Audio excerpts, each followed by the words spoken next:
So this is an in-roof system rather than an on-roof, and the panels lay flush with the tile themselves, so we have to work very closely with the roofing contractor.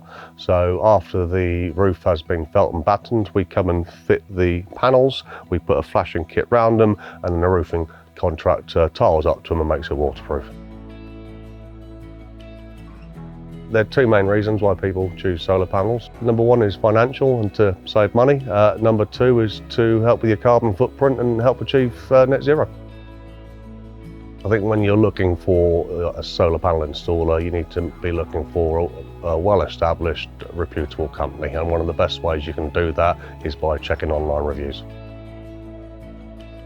We have installed 10 panels here on what's called an east-west split system. So traditionally people like a due-south system, which gives you a big high point in midday, but east-west is in fact very good because your system starts generating power earlier in the morning and goes on longer than the day, and it gives you a lot more usable energy.